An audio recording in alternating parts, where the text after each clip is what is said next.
कल रात dining table पर एक झूठ बोला गया और किसी का दिल हमेशा के लिए टूट गया। एक पिता ने बस इतना कहा था, खाने के साथ थोड़ा दही मिल जाता क्या। बहू ने बिना देखे जवाब दिया, घर में दही नहीं है पापा जी। उन्होंने कुछ नहीं कहा, थाली में जो था खा लिया और चुपचाप ऑफिस चले गए। लेकिन जब शाम को बेटा और बहू खाना खाने बैठे, थाली में दही था। बेटे ने कुछ नहीं कहा, पर उस एक कटोरी ने उसे पूरी जिंदगी का आईना दिखा दिया। ये कहानी वहीं से शुरू होती है जब पिता की उम्र 55 साल थी। पत्नी के देहांत के बाद लोगों ने कहा, अभी उम्र है, दूसरी शादी कर लो। उन्होंने सिर झुकाकर कहा, जो साथ निभाकर गई उसकी निशानी मेरा बेटा है, बस वही काफी है।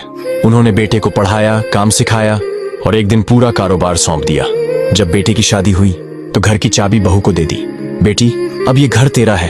वो बस एक कोने में रहते थे जहां न कोई मांग थी न शिकायत, सिर्फ एक इंसानी उम्मीद थी, सम्मान और अपनापन। लेकिन उस दिन दही के जवाब ने उन्हें भीतर तक तोड़ दिया।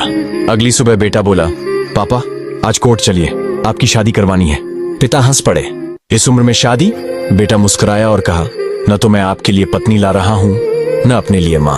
मैं बस वो व्यवस्था ला रहा हूं जिसमें आपको कभी दही मांगने पर ना न सुननी पड़े। अब मैं अपनी पत्नी के साथ किराए के घर में रहूंगा, ऑफिस में एक कर्मचारी की तरह काम करूंगा, ताकि मेरी पत्नी समझ सके कि जिस पिता ने हमें सब कुछ दिया उसे इज्जत और दया नहीं, प्यार और अधिकार चाहिए। पापा, आपने जो त्याग किया वो मैं कभी चुका नहीं सकता, पर कम से कम ये कर सकता हूँ कि आपके हक का दही आपकी थाली से कभी गायब न हो। पैसा तो बहुत मिल जाएगा, पर वो इज्जत जो पिता की थाली से दही हटा देती है कभी वापस नहीं आती। इसलिए जीते जी माँ बाप का सम्मान और आदर कीजिए, क्योंकि जब वो नहीं रहेंगे तो सिर्फ अफसोस बचेगा।